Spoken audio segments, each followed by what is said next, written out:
इस बात को आगे चलाने से पहले मैं एक मसला आपको क्लियर कर दूं, ताकि हमारे यहाँ जो फितने की वबा फैली है, बाद लोग तो इससे बहुत नफरत करते हैं और बाद लोग ये समझते हैं शायद ये कुफर है, और बाद लोग जो हैं वो ये समझते हैं नहीं ये अल्लाह की रहमत है। अब दोनों तीनों की वजह ज़रा समझें ताकि अगली बात करने में मुझे ज़रा आसानी हो जाएगी। कुरान पाक में 3 तरह के लोगों का जिक्र खुसूसी तौर पर किया है। हमारे यहाँ ये लफ्ज़ जुमला बड़ा मशहूर है, बिलखुसूस स्कूलों में, कॉलेजों में, अब आहिस्ता आहिस्ता मदरसों में भी आ गए। वो क्या है कि सारे बराबर है, किसी को कुछ ना कहो। क्या मतलब ये है कि अगर कोई गलत है तो गलत को भी गलत ना कहो, बस सारे ठीक हैं। और इसको नाम दिया है अमन का,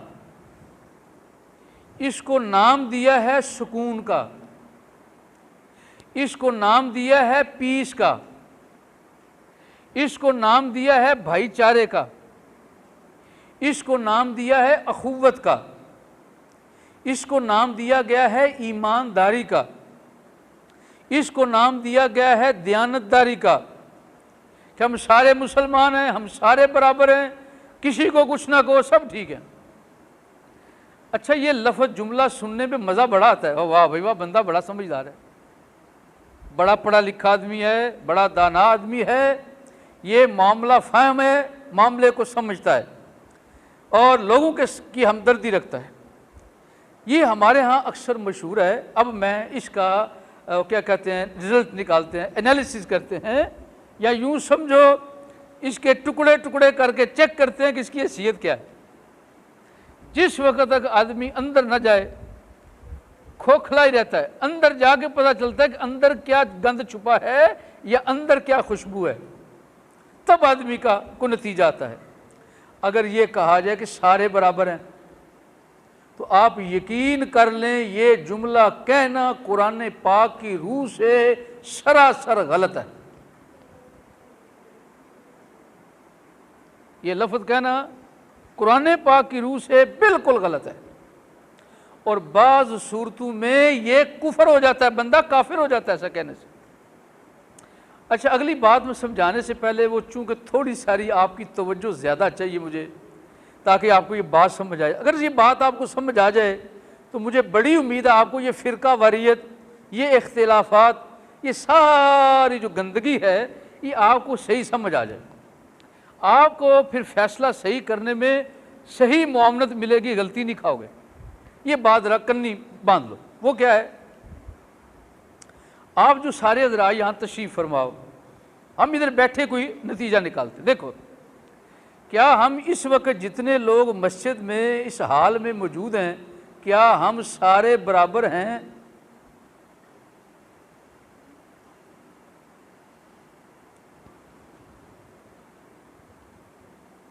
क्या हम सारे बराबर हैं? अगर हम ज़हरी तौर पर भी देखें तो ज़हरी तौर पर भी हम सारे एक जैसे नहीं हैं। अब आगे अंदर का मामला, चलिए अब बातनी तौर पर भी हम सारे एक जैसे नहीं हैं। अच्छा, अब आ जाएं कद काट के हवाले से, नैन नक्श के हवाले से, ये जो हमारी जिस्मानी सूरत है, चेक कर लो, क्या हम सारे जिस्मानी सूरत में एक जैसे हैं? नहीं है ना। अच्छा, चलिए थोड़ा आगे बढ़ते हैं। ये जो हमारा लिबास है जो हमने पहना हुआ है, क्या हम सारे के सारे इस लिबास पहनने में एक जैसे? नहीं है। चलो खाने पीने पर आ जाओ। आज आप घर से नाश्ता करके आए, ये दिन का खाना खा के आए, आप जरा और करें, मालूमात ले लें एक दूसरे से कि हम सारे एक जैसा खाना खा के आए हैं? नहीं ना। चलिए आइए अपना मकान चेक कर, क्या हम सब लोगों के मकानात क्या एक जैसे हैं? कुछ थोड़ी हल्की बुल्की आपस में मुशाबत हो सकती है, मुकम्मल तौर पर एक जैसे नहीं होते। अगर हम इस जुमले को बोलना चाहे और आदमी जिद पर अड़ जाए, नहीं हम सारे एक जैसे, तो क्या आप उसकी इस बात को कबूल करोगे? वो कहता जी नहीं हम सारे एक जैसे। खबरदार अगर किसी ने ऐसी वैसी बात की, ये इख्तिलाफ पैदा कर रहे हो, ये फिरका वरीयत बना रहे हो, ये गलत काम है, खबरदार, हम सारे के सारे बराबर है। हम हो सकता है उसके इक्तदार की वजह से, पैसे की वजह से, रोब की वजह से चुप कर जाए, लेकिन हमारा दिल कबूल नहीं कर रहा, हमारा ज़हन नहीं मान रहा, डरे हुए इसलिए कि अगर हमने कोई बात की, ये बेवकूफ़ आदमी है कि मुकदमे न करा दे, कोई केस ही ना कर दे। अब हम अपनी तकलीफ से बचने के लिए खौफ की वजह से उसकी बात को कबूल कर रहे हैं, खुशी से कबूल नहीं कर रहे। क्यों? इसलिए कि उसकी ये बात हकीकत के खिलाफ है। शरीयत पर अमल करने के एतबार से हम बराबर नहीं। तुम्हारी तख्लीक में अल्लाह ने इस तरह का इख्तिलाफ रखा है, ये एक जैसे नहीं तो सारे भी एक जैसे नहीं हो सकते।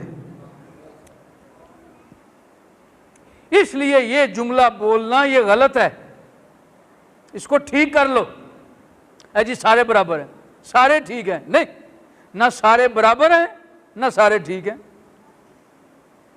और अगर सारे ठीक हैं तो फिर लड़ाई किस बात की? सारी फौजें खत्म करो अपने अपने मुल्क की, सारे बॉर्डर खत्म करो। इतनी फौज कोई खिदमत करते हो, इतना ज्यादा उनका बजट है, उनका अखराजात हैं, वेपन्स हैं, उनके हथियार हैं, क्या कुछ है उनके पास, उनकी पूरी का अपनी सिस्टम है उनका, उस पर अरबों खरबों रुपए हर साल खर्च होते हैं, हर मुल्क करता है। तो फिर खत्म करो, लाइन ऑफ कंट्रोल खत्म करो, हदें खत्म करो। क्यों नहीं ऐसे करते? अब बोलें जी नहीं उनके मामले अलग हैं, हमारे मामले अलग हैं। अब यहां इख्तिलाफ नजर आया, अपनी मर्जी हो तो इख्तिलाफ ले आते हो, और जब मजहबी तौर पर हकीकत बयान करनी है उसमें कहते जी नहीं सारे बराबर है। कोई सारे बराबर नहीं है, ये कुदरत की तख्लीक है। रब ने एक अंगूठे का निशान दूसरे अंगूठे के बराबर नहीं रखा, तो एक इंसान पूरे का पूरा दूसरे इंसान के बराबर कैसे है? यह नामुमकिन है। ये तो मैंने आपको दलील दी अकली तौर पर, साइंसी एतबार से तो तहकीक हो गई है, हालांकि ये यकीन की हद तक पहुंच गई है, लेकिन फिर भी हम मुसलमान हैं तो हमें चाहिए कि हम कुरान से दलील मांगे, इस पर दलील क्या है। ठीक होगी बात? ताकि मेरी बात जो है यकीन की हद तक पहुंच जाए, दलाइल की रोशनी में भी, अकली तौर पर भी और दलाइल के एतबार से भी। अकली तौर पर मैंने आपको पहले इसलिए समझाया ताकि आप पहले अपनी अपनी अकल के मुताबिक इसे समझ लें, क्या ये जो मैं बात कर रहा हूं ये सही है कि नहीं है। अब आइए कुरान और हदीस की बात। ये मेरे पास कुरान पाक मौजूद है, आप अभी इस वक्त भी तहकीक करना चाहें तो अलमारी में और कुरान पाक भी मौजूद हैं, आप अपनी अपनी जगह पर बैठ कर उसको चेक कर सकते हैं। कुरान पाक में अल्लाह रब्बुल इज़्ज़त ने मजहबी एतबार से, हकीकत के एतबार से इंसानों की 3 किस्में पैदा फरमाई हैं, एक जैसी नहीं है, तीनों अलग अलग हैं। इंसान कितने पैदा फरमाए, कितनी किस्मों के? सब बोलो कितने? हाँ बोलो, सब बोलो कितने? बच्चों को भी याद है। 3 किस्म के इंसान अल्लाह ने पैदा फरमाए हैं, और ये तीनों बराबर नहीं हैं, और तीनों पर अल्लाह ताला ने कुरान पाक में पूरी पूरी सूरत नाज़िल फरमाई है। इंसानों में से एक इंसान को अल्लाह ताला ने नाम दिया है काफिर का, और उन इंसानों के लिए अल्लाह ताला ने पूरी सूरत को नाज़िल किया है। उस सूरत का नाम है सूरह काफिरून। 30वें पारे में, आखिरी पारे में क्या नाम है? सूरह काफिरून। एक और अल्लाह ने किस्म बयान फरमाई, उस पर भी पूरी सूरत नाज़िल की है। वो क्या है? सूरतुल मुमिनून। ये जो मैं भी आयात की तलावत की है, 18वें पारे का आगाज हो रहा है, इसका क्या नाम है? सूरह मोमिनून। और तीसरे और इंसानों का भी जिक्र किया है, उस पर भी पूरी सूरत नाज़िल की है, उसका नाम रखा है सूरह मुनाफिकून। मुनाफिक कितनी किस्में होगी? 3।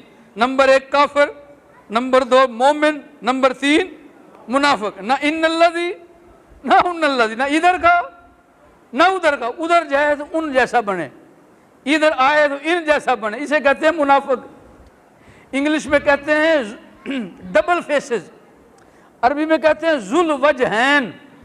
ऐसा आदमी जिसके 2 चेहरे हैं, उधर जाए तो और है, इधर आए तो और है।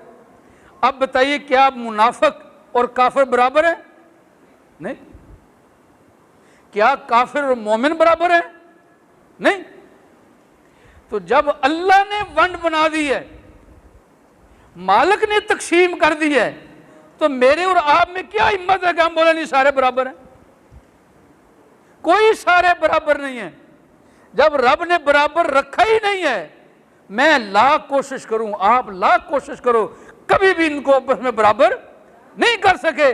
अल्लाह ने इख्तिलाफ रखा है, इस उम्मत में इख्तिलाफ बंदू में मौजूद है, और ये इख्तिलाफ क़यामत तक रहना है। और अगर आपसे मैं पूछूं, क्या जन्नत एक किस्म की है? जन्नत भी रब ने एक जैसी नहीं रखी। क्या दोज़ख एक जैसा है? नहीं। अल्लाह ने दोज़ख के भी तबके रखे हैं। मुनाफिकों के लिए जगह और है, मोमिनीन के लिए जगह और है, काफिरों के लिए जगह और है, झूठी कस्में उठाने वालों के लिए जगह